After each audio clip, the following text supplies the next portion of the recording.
Bom dia, turma, tudo bem? Primeiro ano, vamos fazer mais um capítulo de tabela periódica. Capítulo muito útil para a gente poder aplicar aí as questões que a gente resolve ao longo da nossa vida aí. Pessoal, estamos na página 430, capítulo de tabela periódica. Nossa videoaula é a videoaula 8. Mas antes, galera, como eu havia prometido a vocês, vou fazer a correção com as forças intermoleculares, ok? Capítulo anterior do Praticando, vocês vão ter agora a correção das questões. Beleza, pessoal? Então vamos lá. Ó. Primeira questão. As interações intermoleculares são muito importantes para as propriedades de várias substâncias. Analise as seguintes comparações entre a molécula de água, H2O, e do sulfeto de hidrogênio, H2S. Então, para fazer essa questão, nós precisamos pensar em geometria. Vamos lá, geometria. Então, geometria, galera.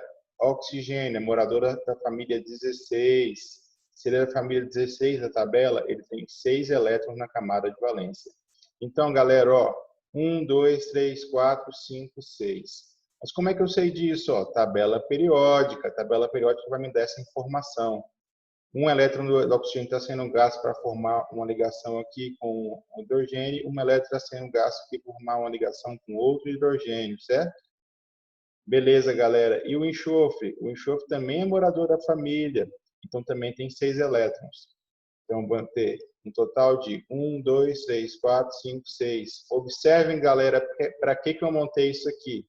Eu montei, galera, para poder ver se tem par de elétrons não compartilhados, par de elétrons não ligantes. Então, de fato, há nas duas estruturas, molécula triatômica, no qual eu tenho par de elétrons não ligante, então eu vou ter que tipo de geometria? Geometria angular, ok? Geometria angular. Agora, outra observação aqui, galera. Esse carinha aqui, oxigênio e hidrogênio, que tipo de interação que vai fazer?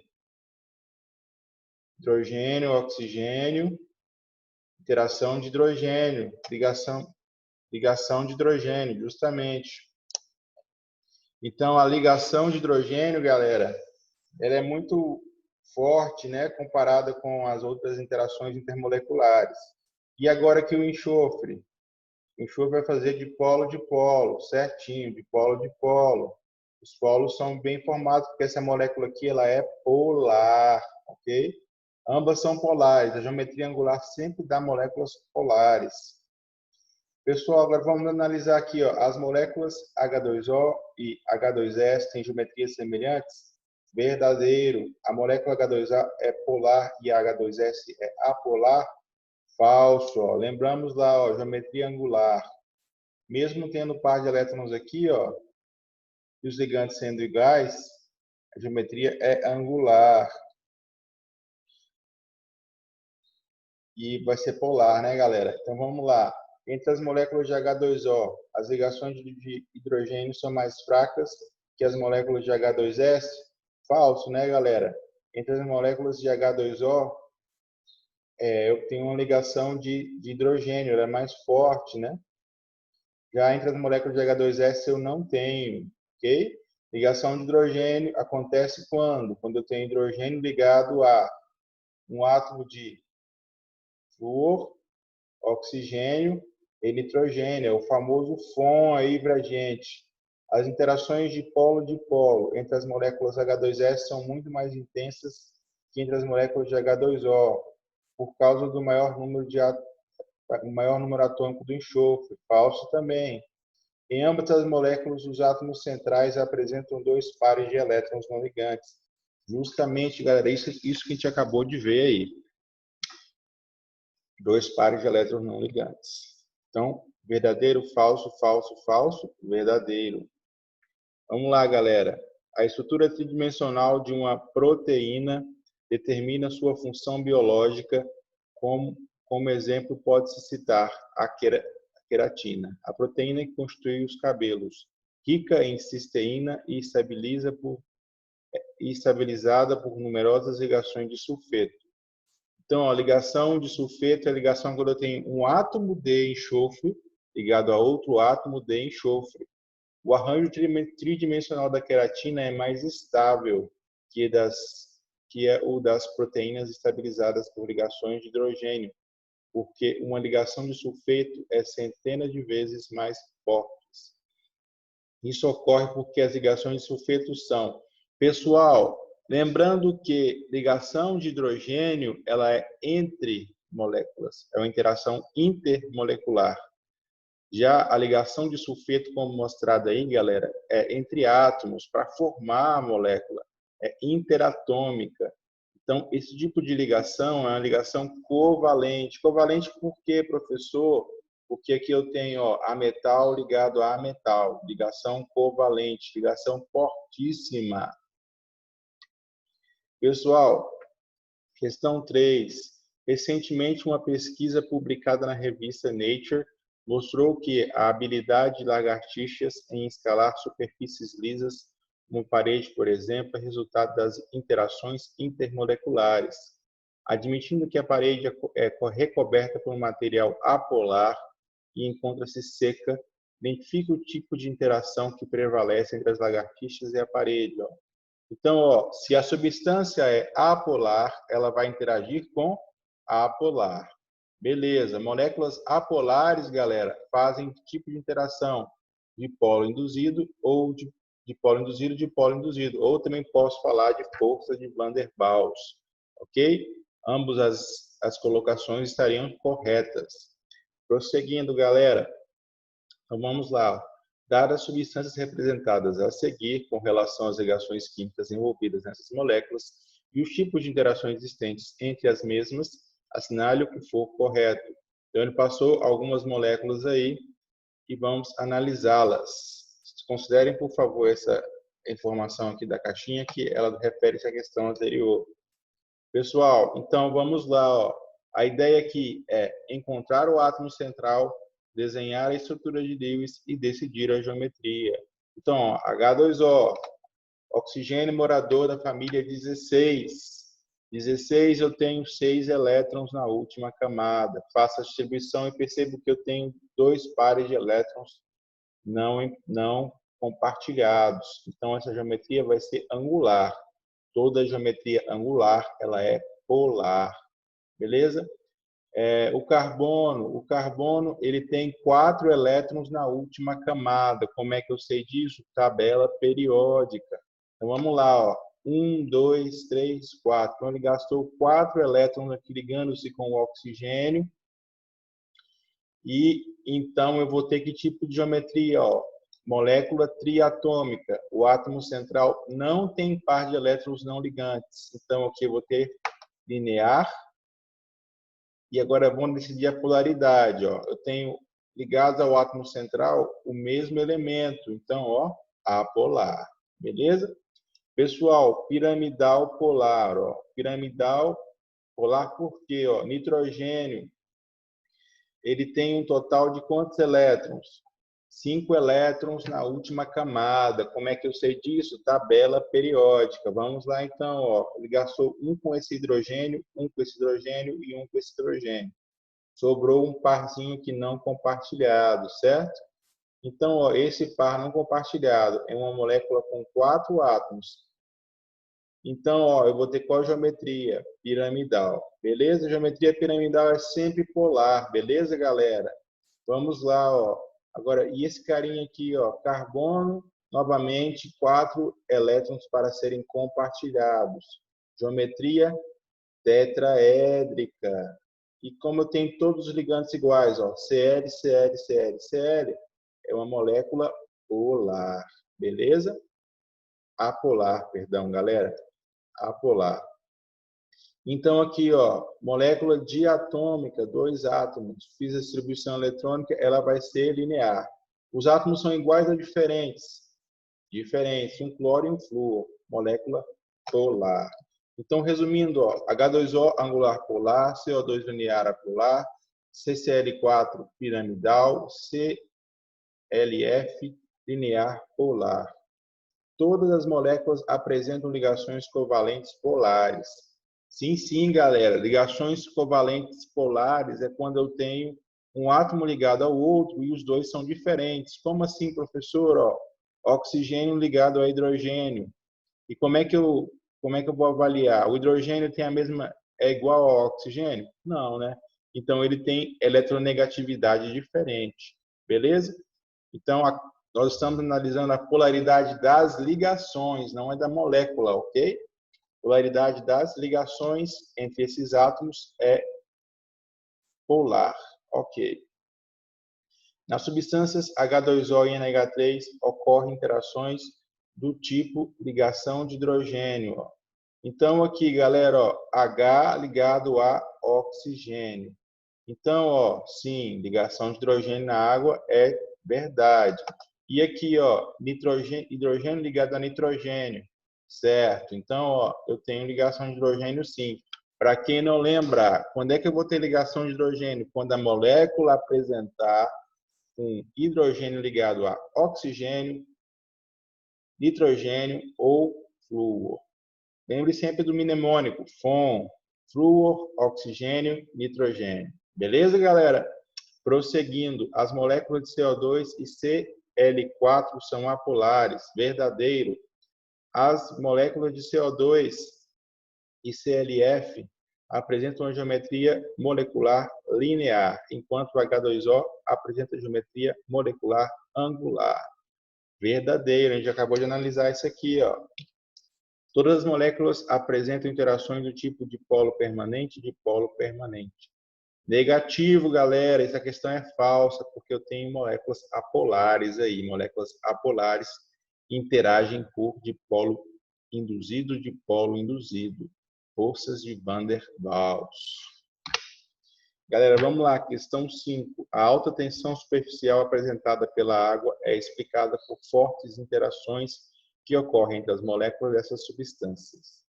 No caso específico da água, a tensão superficial é tão alta que permite que alguns insetos, como o mosquito da dengue, consigam andar sobre ela. Com base nessa tensão superficial, característica da água, H2O, avalie as afirmativas verdadeiras ou falsas. Ó, galera, então, primeiramente vamos lembrar de tensão superficial da nossa aula aí, ó. Tensão superficial é quando as próprias moléculas do líquido interagem tanto, ó, que elas formam como se fosse uma interação, elas formam uma interação entre si e uma tensão superficial. Tensão superficial é uma força de resistência. Essa força de resistência, ó, faz com que o mosquitinho consiga pisar e não afundar, porque ele é muito levinho, certo? E na água isso é muito relevante, por quê? Porque a água faz ligação de hidrogênio. Então vamos lá, galera.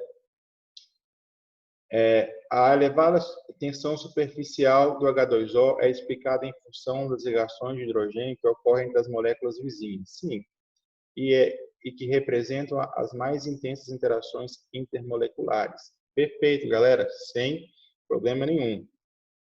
A interação de grande intensidade que ocorre entre os átomos de hidrogênio e oxigênio de moléculas distintas de água pode ser explicada pela diferença de eletronegatividade entre esses átomos. Sim, ó. Então eu vou ter ligação de hidrogênio por quê? Porque o oxigênio é extremamente eletronegativo, enquanto o hidrogênio não é. Então o oxigênio vai roubar muito ou desviar muito essa nuvem eletrônica para o lado dele, na ligação. Interações de dipolo induzido e dipolo induzido ocorrem em moléculas de água. Não, né, galera? Dipolo induzido é para moléculas apolares. O fato de as moléculas de água serem apolares está errado, né, galera? Moléculas de água é polar. Verdadeiro, verdadeiro, letra B. Verdadeiro, verdadeiro, falso, falso. Letra B. Ok? Vamos lá, ó. Sabendo que a temperatura de ebulição de uma substância depende da intensidade das forças intermoleculares presentes. Analise a alternativa que corretamente apresenta as substâncias em ordem crescente de temperatura de ebulição. Vamos lá, galera. Ó. Perceba que todas aqui, ó, elas são moléculas lineares, quando eu tenho dois átomos ligados, certo? Além de linear, elas são apolares. Por que elas são apolares? São átomos do mesmo elemento ligados entre si. Beleza? Além disso, galera, vamos analisar aqui, ó, como é que eu vou decidir qual que é Aqui tem maior intensidade. Vamos observar aqui a quantidade de elétrons, lá da aula que eu falei para vocês. Quem tem mais elétrons aqui envolvidos? O hidrogênio, nitrogênio, oxigênio ou Br2? Vamos pensar aqui, galera. Ó, o hidrogênio tem um elétron quando o átomo está no estado fundamental. Quando ele está ligado, ele tem 2. O bromo vai ter um total de 70, né? Porque 35 de cada lado, bromo com bromo vai dar 35 e 35. O boro tem 5 elétrons, combinando 5, perdão, o boro não entra no caso aqui, no caso vai ser o nitrogênio somente. O nitrogênio tem 7 elétrons individual, em 2 ele tem 14. O oxigênio individual ele tem 8, em 2 ele tem 14, ele tem 16. Então, ó, quem tem mais elétrons aqui? O Br, certo? Porque ele vai ter um total de 70 elétrons. Ele tem número atômico 35, o número de prótons é igual ao número de elétrons. Beleza, galera?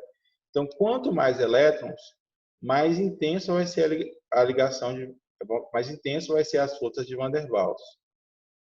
Quanto mais intensa as forças de Van der Waals, maior vai ser o ponto de ebulição. Então, em ordem crescente o menor, que vai ser o H2, seguido pelo N2, seguido pelo O2, seguido pelo Br2, que é o que tem mais elétrons envolvidos na nuvem eletrônica. Beleza? Prosseguindo, galera. No tocante à ligação de hidrogênio, é correto afirmar que ligação de hidrogênio ocorre somente entre moléculas e nunca dentro de uma mesma molécula. Correto. O ponto de fusão da água é menor que o de sulfeto de hidrogênio? Perdão, galera. Vamos analisar novamente aqui, ó. Ligações de hidrogênio ocorrem somente entre moléculas e nunca dentro de uma mesma molécula. Galera, essa pergunta aqui é uma pergunta capciosa e precisa ser tida com cuidado. Interações dentro de hidrogênio, dentro da mesma molécula, é possível? Sim, é possível. Por quê, galera? Imagine, por exemplo, que você tem moléculas maiores, moléculas grandes. Aí, digamos que essas moléculas grandes, uma porção da molécula pode interagir com outra porção da molécula, mesmo sem formar ligação. Basta ter o hidrogênio e o oxigênio disponíveis para fazer ligação de hidrogênio. Então, isso aqui é possível também, ok? Então, isso aqui está correto. O ponto de fusão da água é menor que o do sulfeto de hidrogênio. Não, né, galera?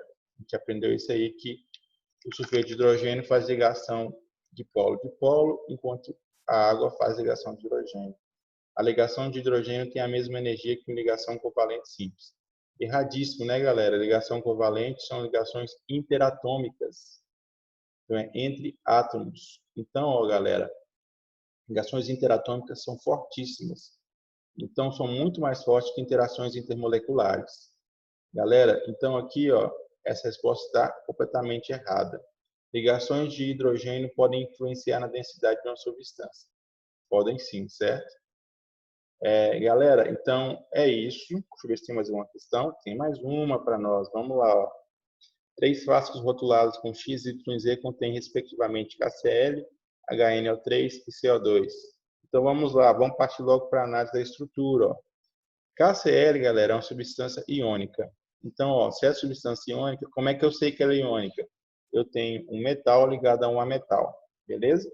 Substância iônica sofre dissociação iônica, vai liberar íons que têm polos, ok? Então, ó, como eu tenho polos, é claro que ela é uma molécula polar. Iônicos que são solúveis são sempre polares, beleza? Agora, vamos analisar ó, HNO3. HNO3, átomo central, nitrogênio, beleza? Ligado a ele eu tenho o quê? Um H, outro O e outro O. Agora, vamos pensar aqui, ó. Imagine que geometria que eu formo aqui, ó. Nitrogênio tem 5 elétrons na última camada. Então, ó, ele gastou uma aqui, 2 aqui, 1, 2, 3, 4 elétrons ele gastou aqui. Beleza? Agora vamos pensar comigo aqui, ó. Que geometria é essa?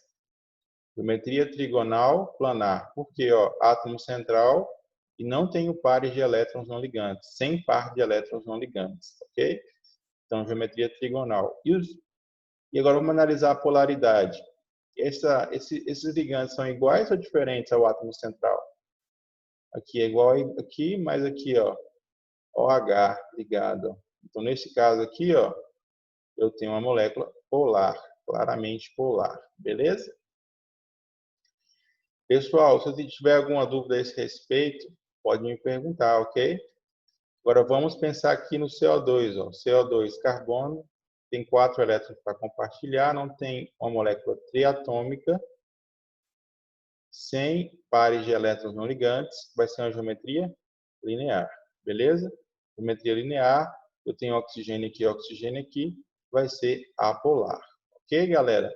Então, ó, resumindo, iônico polar, trigonal planar polar, linear, apolar. O que vai ser apolar? Os átomos são iguais aos átomos, os átomos ligados ao carbono, que é o átomo central, são iguais. Vamos analisar as perguntas, então. Em termos de forças intermoleculares, analise as alternativas a seguir, identificando aquelas que estão corretas. Os frascos X e Y, os compostos são apolares. Não. Por que não são apolares? O frasco X e Y, galera, nós acabamos de discutir que ele é polar, ok? O frasco Y e Z, X e Y, nós acabamos de discutir que ele é iônico aqui e esse aqui é apolar, então está errado. Os frascos Y e Z, os compostos são polares. No caso, Y é polar, porém Z é apolar. Então está errado. No frasco X, as forças mais relevantes são as interações de polo. Exatamente. Eu tenho polos efetivos, interações de polo. Pessoal, no frasco Y, observam-se forças eletrostáticas. Sim. Por que forças eletrostáticas, galera? Olha só, eu tenho polos formados aqui, porque eu tenho a molécula polar, certo? E esses polos vão interagir por forças eletrostáticas. No frasco Z, observam-se forças de Van der Waals. Corretíssimo, porque eu tenho a molécula apolar. Beleza, galera? Aqui a gente termina por aqui a correção. Agora vamos passar para a nossa capítulo de hoje. Pessoal, então lá estamos aqui de volta, agora capítulo de tabela periódica, beleza? Galera, a tabela periódica, ela é muito útil para nós. Ela vai servir para fazer várias questões, como eu expliquei para vocês aí. Ela é útil para encontrar polaridade, como é a primeira utilidade que a gente encontrou. Ela é útil também para a gente poder prever alguns comportamentos de propriedades químicas, é útil para poder descobrir solubilidade de alguns compostos de sais. Então, ela na química, ela é uma ferramenta ímpar. Pessoal, para começar a falar sobre tabela periódica, é importante a gente falar um pouquinho sobre a história de como ela foi consolidada, beleza? Então, ó, falando um pouquinho sobre a história dela. Há muito tempo atrás, ainda no século XIX, acho que você começava a conversar a respeito da necessidade de se organizar os elementos químicos. Como a gente sabe, tem diferentes elementos químicos. Hidrogênio, nitrogênio, oxigênio, hélio, carbono, neônio. Então, a gente tem uma infinidade de elementos químicos. E alguns cientistas, eles propuseram, algumas alternativas, certo? A primeira alternativa proposta, galera, foi a alternativa da tríade Dobner. Então, a tríade, ela é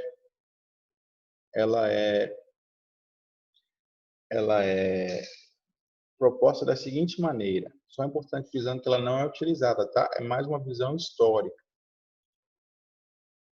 A tríade, ela é proposta pela seguinte forma. Ó. Ele vai agrupar os elementos em um grupo de 3, certo? Como, por exemplo, cálcio, estrôncio e bário. E esses elementos eles são agrupados de tal forma que eles têm propriedades semelhantes e são agrupados em base da sua massa atômica. Como assim? Ó? Perceba que o cálcio tem massa 40 e o bário tem massa 135. E colocam no meio quem? No meio um carinha que tem a massa que é próxima da média dos dois, que é o estrôncio, que no caso tem massa 88,5. Claro que isso aqui não é utilizado hoje em dia, certo? Porque tem pouca utilidade. Então, a segunda opção foi o parafuso telúrico de Champcourtois, Então, o que Jean-Courtois propôs, galera? Jean-Courtois propôs organizar de acordo com a massa atômica, os elementos, colocar eles em ordem, né, em massa atômica. Porém, essa massa atômica ia ser organizada em forma de espiral. Então, eu começo lá em cima e vou descendo de acordo com a massa atômica, como se eu fosse descendo um parafuso. Beleza? Era uma alternativa proposta por esse cientista. Outra alternativa proposta, e essa foi até um pouco, bastante criticada, foi a alternativa proposta por Newlands. A alternativa proposta por Newlands é que a lei das oitivas de Newlands, que ele acreditava que os elementos deveriam ser agrupados em oitavas. Como é que funciona as oitavas? Lembra-se da música que tem Dó, Ré, Mi, Fá, Sol, Lá, Si. Então, esta é uma oitava da música. E ele acreditava que os elementos também deveriam ser agrupados em oitavas. No entanto, de acordo com a sua massa atômica. No entanto, pela proximidade e a falta de nexo da teoria proposta por Newlands nas suas oitavas, ele foi muito duramente criticado. A Sociedade de Química chegou a se recusar a publicar o trabalho que ele propôs. Ok? O carinha que é considerado o mais importante, o pai da tabela periódica atual, ele é chamado de Mendeleev. O que Mendeleev propôs? Mendeleev propôs organizar os elementos químicos em uma tabela composta por linhas e colunas, certo? Um total de 8 colunas e 12 linhas, nas quais ele organizaria essas colunas de acordo com a proximidade de propriedades químicas. Então, colocaria todo mundo que age de uma forma semelhante na mesma coluna. Além disso, ele organizou os elementos em uma sequência de massa atômica. Então, Mendeleev, resumindo, ele organizou as linhas em massa atômica e as colunas em proximidade de semelhanças químicas. No entanto, o que foi mais inovador para Mendeleev é que, ao organizar em colunas com propriedades semelhantes, ele resolveu inverter algumas posições, mesmo que a massa atômica estivesse fora da ordem crescente. Então, ele simplesmente falou assim, olha, esse carinha aqui, apesar de ele não ser da mesma, ter a massa atômica maior do que esse, mas esse aqui está mais próximo dessa família do que esse grupo, mais próximo desse grupo do que desse. Então ele invertia a ordem. E foi algo bem acertado, tanto que descobriu-se depois que o elemento realmente, a massa dele ela tinha uns errinhos de cálculo aí, e a massa ela não foi bem utilizada. Além disso, galera, foi interessante que ele, criando essa estrutura de 8 colunas e 12 linhas, tinha espaços vazios. O que Mendeleev concluiu? Então quer dizer que nesse espaço vazio deve ter então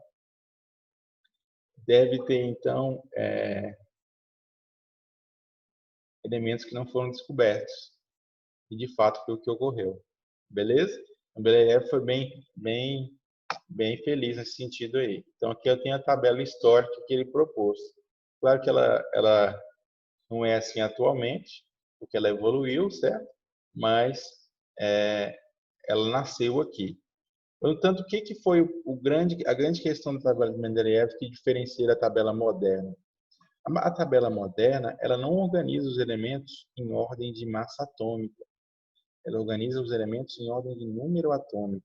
E essa foi uma das ideias propostas pela lei de periodicidade de Moseley. Então, a lei de periodicidade de Moseley propunha justamente isso, que havia uma periodicidade e que nós deveríamos nos basear, no caso, no número atômico. Tanto que o número atômico foi descoberto por ele, por Moseley, no qual ele descobriu que havia prótons no núcleo, que esses tinham uma quantidade fixa, e essa quantidade de prótons, hoje em dia, nós sabemos que é o número atômico. Beleza, galera? Então, esse foi um brevezinho histórico Mas o que é mais importante, o que é central nesse conteúdo é saber o quê? É saber que Mendeleev, ele propôs a tabela histórica e é o pai da tabela periódica atual. No entanto, Mendeleev ele utilizava a massa atômica para organizar os elementos e hoje em dia a gente não faz isso, ok? Então, várias questões vão perguntar sobre isso. A gente vai ver lá na frente que do aspecto histórico, esse é o tema mais tratado, ok? Galera, prosseguindo, ó, essa é a tabela atual. A tabela atual ela é organizada principalmente a gente destacar duas coisas. O primeiro delas que a gente destacar é que eu vou ter os elementos representativos e os elementos de transição. Ó. Então, quem são os elementos representativos? Os elementos representativos são esses que estão no degrau mais elevado aqui, ó. Então essa galerinha aqui da lateral, ó, são os elementos representativos, ok? Então a coluna 1 e 2 e coluna de 13 a coluna 18, ok? E quem são os elementos de transição? Os elementos de transição são a coluna 3 até a coluna 12. Então são esses níveis mais baixos aqui, ok, galera? Uma coisa importante de notar é que eu vou ter aqui, galera, transição externa, que são essa galerinha que está representada aqui, e uma galera chamada de transição interna. Essa transição interna, eles estão aqui na transição, certo? Porém, eles são representados à parte, ó, destacados na tabela, que são os lantenídeos e os actinídeos, ok? Beleza, então, ó, parte importante aqui, ó, elementos de transição e elementos representativos, podem ser chamados de família A, os elementos representativos, e família B, os elementos de transição. Ok? Prosseguindo, ó, a tabela periódica ela é organizada de acordo com a ordem crescente de números atômicos. Eu havia falado para vocês. Ó. Então, como a gente observa aqui, ó, 1, 2, 3, 4, 5, 6, 7, 8, 9, 10. Ok? Então, essa aqui é a ordem crescente de números atômicos. A gente percebe que ela vai fazendo essa linha, ó, 9, 10, pula para a próxima linha, 11, 12, 13, 14, 15, 16, 17, 18, pula para a próxima linha e assim por diante, ok? Uma coisa importante que a gente saber aqui, que a tabela ela é organizada em 7 linhas e 18 colunas, certo? 7 linhas, 1, 2, 3, 4, 5, 6, 7, e 18 colunas. 1, 2, 3, 4, 5 até 18 lá. Beleza? As linhas recebem o nome de período. O primeiro período, segundo período, terceiro período, quarto período, quinto período, sexto período, sétimo período. As famílias ou grupos recebem números de 1 a 18. Ó. Primeira família, segunda família, terceira família, até a 18ª família. Ok? Pessoal, prosseguindo aqui, ó. Falar um pouquinho sobre os períodos. Ó. Qual a informação relevante que o período me dá? A informação relevante que o período me dá, ele me dá o número de camadas que o elemento possui. Oi, professor, ó, vamos fazer o exemplo aqui. Ó. Por exemplo, o lítio. O lítio está no segundo período, certo? Então, o lítio, ó, distribuição eletrônica, 1s2, 2s1. Então, ele gastou quantas camadas para fazer a distribuição eletrônica? 1, 2, certo? E já o carbono, ó, o carbono está aqui também na segunda família. Segundo período, perdão. Ó, estou no segundo período. Então, ó, 1s2, 2s2, 2p2. Então, ele gastou o quê? 2 camadas para fazer sua distribuição eletrônica. Uma camada, 2 camadas. Beleza? Então, ó, o número do período me dá a quantidade de camadas que eu vou gastar na distribuição eletrônica daquele elemento. Ok? Pessoal, então, e os grupos e famílias? Os grupos e famílias, galera, eles são organizados de tal maneira que eu vou ter aqui similaridades nas propriedades químicas entre esses carinhas, ok? Então, aqui, ó, todo mundo que mora com oxigênio tem similaridades aqui. Todo mundo que mora com flúor tem similaridades aqui, ok? Então, essa é a principal característica das grupos e famílias. O que eu preciso saber disso? Ó? Eu preciso saber disso, por exemplo, ó, vamos pensar, por exemplo, em questão de inox. Vou aumentar aqui para a gente enxergar melhor. Olha aqui, por exemplo, ó, o hidrogênio. Qual que é a carga que ele possui? Mais um. O lítio, carga principal. Mais um. O sódio, carga principal. Mais um. Certo? Ó, então, ó, perceba que sempre eu consigo ter similaridades que são muito úteis para mim para resolver problemas e questões do dia a dia, questões de química, ok? Pessoal, prosseguindo aqui, ó, além disso, uma outra informação importante em saber é que essas famílias, elas são divididas, primeiramente, em elementos representativos e não representativos, certo? Quais são as famílias dos elementos representativos? Então, são 1 a 2 e de 13 a 18. O que eu preciso saber disso? Da família de 1 a 2, se eu fizer a distribuição eletrônica, eu vou terminar sempre em S. Já da família de 13 a 18, eu vou terminar sempre em P. Oi? Vamos lá, um exemplo. Ó. O lítio. O lítio eu fiz a distribuição eletrônica dele aqui. Ó. O lítio bem aqui. Certo? 1S2, 2S1. Então, ele terminou a distribuição eletrônica em S. Ele está onde na tabela periódica? Bem aqui na primeira família. Então, ele está na região da tabela que termina em S. Quem tiver nessa região aqui vai terminar em P. Beleza? Então, ó, agora passando de família a família. Grupo 1A. O grupo 1A, ele é composto de o pessoal que termina em NS1. Por que NS1, galera? Ó, o lítio, por exemplo, ele terminou em 2S1. No caso aqui, por exemplo, aqui do sódio, ele terminaria como? Em 3S1, 4S1, 5S1, 6S1. Então, perceba que tem informações muito úteis aí. Ó. Então, todo mundo que está aqui termina em S1, ok? Então, termina em NS1, ok? Aqui, ó. 2S1, 3S1, 4S1, de acordo com o período que ele está. Informação importante. Já o grupo 2, é importante saber que o grupo 2, ele, anotem aí, tá, galera? Tem informação que eu vou passar para vocês. Esses carinhas aqui, eles são chamados de metais alcalinos, tá? Grupo 1A, é o nome deles. E a carga principal deles é mais um. São considerados de inox fixo, ok?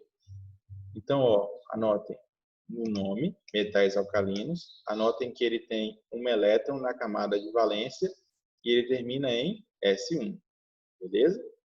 Os outros carinhas aqui, ó, são chamados de alcalinos terrosos ou terras raras, como eles podem falar aí. Então aqui, galera, ó, esses carinhas terminam em 2, em NS2. O que é NS2? Vamos observar o exemplo. O berílio, por exemplo, ó, que termina a distribuição eletrônica em 2S2, 3S2, 4S2. Então, essa é a distribuição dele. Galera, prosseguindo aqui, ó. Agora vamos saltar para o outro lado da tabela. Então, a gente foi daqui até aqui, elemento representativo, agora vamos passar para o outro lado, que é os outros elementos representativos. A gente saltou porque a gente vai falar depois sobre os elementos de transição. Então, vamos lá, galera. Ó, passamos para 14. Ó. Na família 14, agora, ó, eu vou ter a terminação em que? Perdão, em 13 primeiro aqui. Ó, 13 está bem aqui.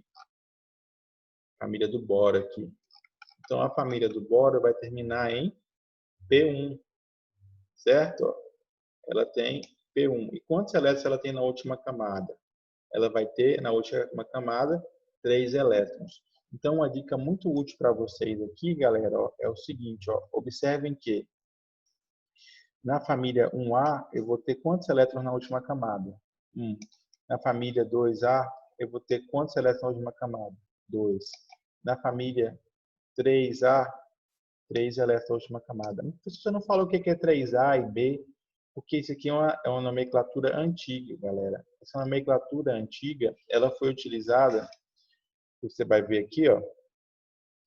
Hoje em dia, a IUPAC já padronizou essa nomenclatura, mas ela é muito utilizada ainda. Perceba aqui, ó. A coluna 1 ela pode ser chamada de 1A, porque ela é a primeira família dos elementos A, dos elementos representativos. A família 2A ela é a coluna 2. A família 13 ela é a 3A. A família 14 ela é a 4A. A 15, 5A. A 16, 6A. A 17, 7A. E a 18, 8A. Perceba que aqui é a numeração das famílias representativas. Posso representar também a numeração das famílias dos elementos de transição.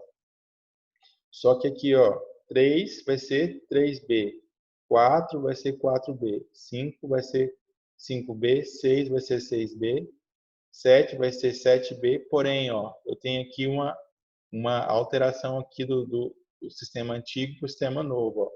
O sistema novo é 8, 9, 10. Só que no sistema antigo, todo mundo aqui é chamado de 8B, beleza? Então aqui, galera, prosseguindo. Temos aqui uma irregularidade. A família 11 vai ser a 1B e a família 12 vai ser a 2B. Mas isso vai ser muito útil para a gente lá adiante, para descobrir algumas propriedades. Prosseguindo, recapitulando, família 1A, metais alcalinos terrosos, ou grupo 1, como a gente pode chamar. Termina em NS1, ok? Qual que é a carga? A carga é mais 1, beleza? Grupo 2, pode ser chamado também de 2A, termina em NS2 e a carga 2+. Anote aí para você. Grupo 13 ou família 3A. A família 3A ela vai terminar em P1. Por que P1, professor? Porque quem está do outro lado da tabela, os elementos do tipo P, eles vão terminar em P, certo? Então, vai ser NP. Então, vai ser NS2, NP, alguma coisa. Nesse caso aqui, eu estou na família 3A. Então, eu tenho um elétron. Então, eu coloco esse um elétron aqui. Beleza? Então, 2S2, 2P1. Uma forma de pensar ele sempre vai terminar em P, certo? Se ele sempre termina em P, ele vai ter, acompanhando a ele, um elemento S, um orbital S, 2 orbitais S completo, no caso. Então, eu vou ter os orbitais S completo desse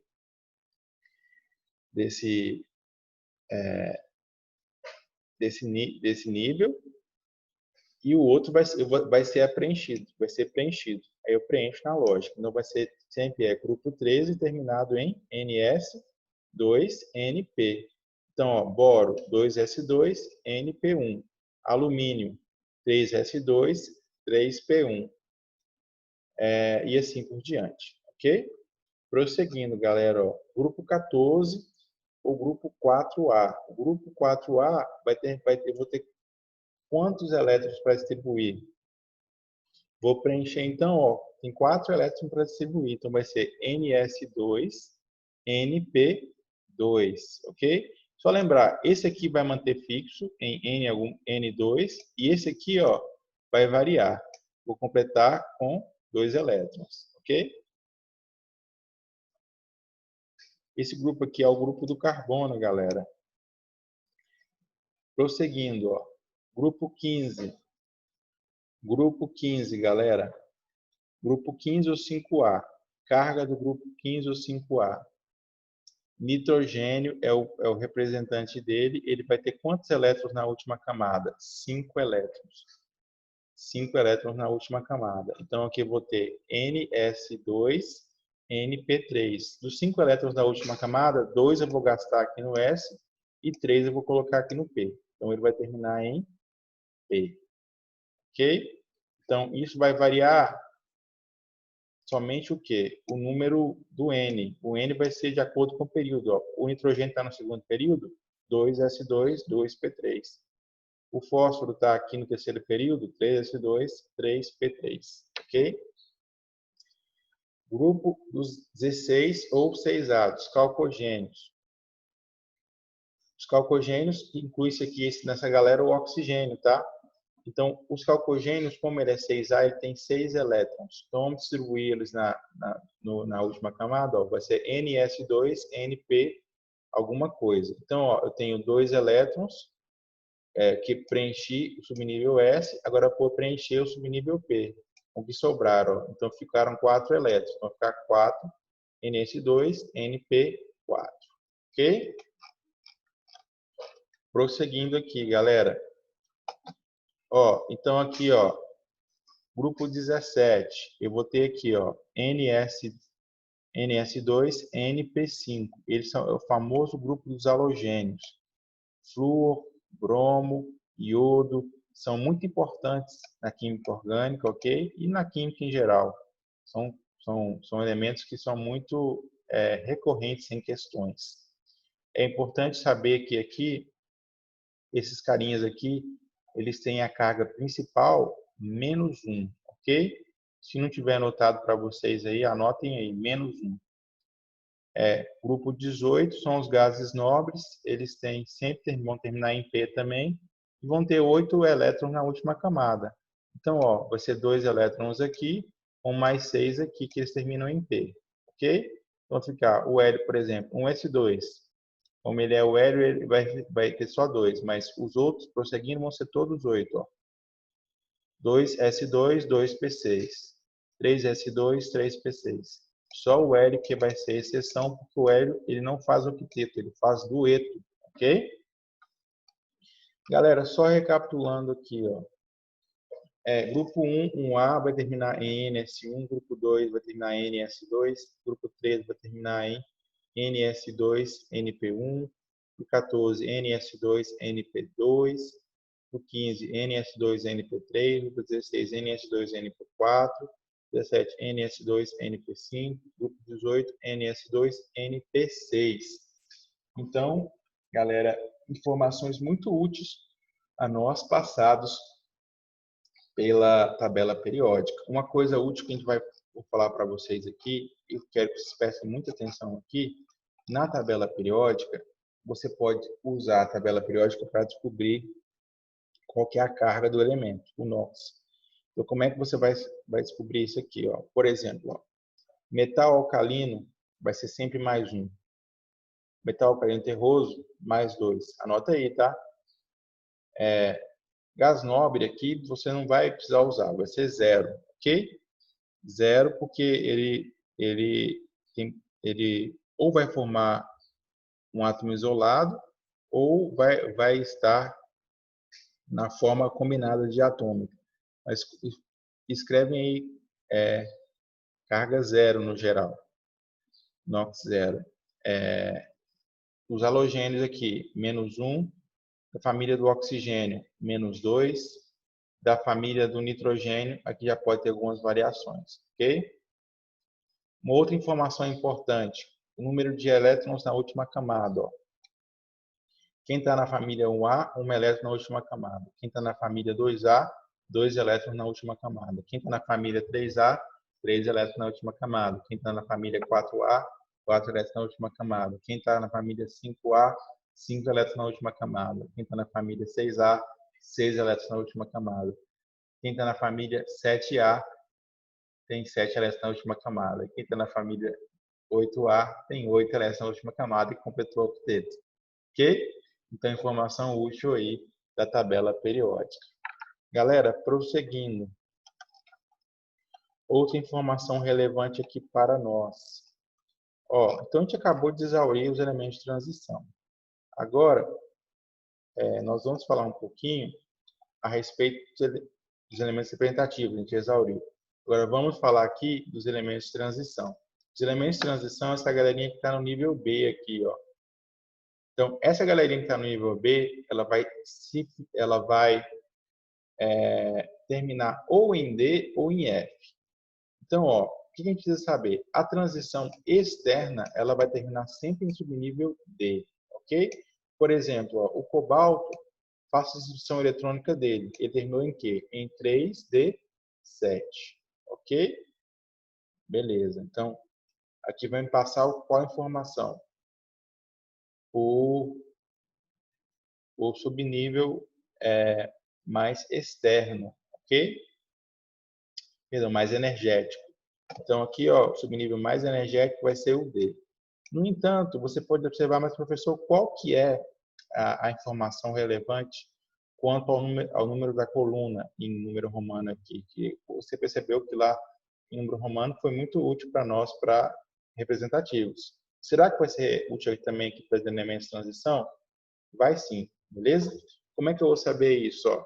Por exemplo, o cobalto. O que eu tenho que fazer para obter informação do cobalto?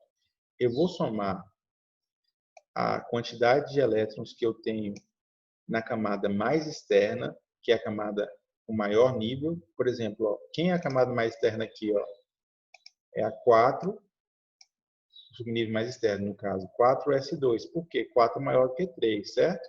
Então, ó, 4s2, eu tenho 2 elétrons. E tem aqui, ó, D7, ok? Então, vai ser 2 com 7, vai dar um total de 9. Vamos ver onde é que o cobalto está? Família 9, ok? Beleza, pessoal? Então, informação útil aí que vai passar para nós. Prosseguindo, galera. Uma outra informação relevante para passar para vocês é o quê? É passar a informação para vocês quanto à transição interna. Então, a transição interna, ela já é um pouquinho diferente. Ó. A transição interna, ela vai ser relevante para nós da seguinte forma. Eles vão sempre terminar em F, ok? Então, essa galera que está aqui, ó, termina em F, ó, destacado na tabela periódica, ok? Pessoal, então só fazer um breve resumo dos pontos que eu acho mais importantes aqui de tabela periódica. A tabela periódica é uma forma de organizar os elementos químicos, ok? Ela é organizada em linhas, chamadas de períodos, e colunas, chamadas de grupos ou famílias, certo? Os períodos vão me dar qual informação? O número de camadas que eu vou gastar na distribuição eletrônica, ok? Quem está aqui vai gastar uma, quem aqui vai gastar duas, quem está aqui vai gastar três, e assim por diante, beleza?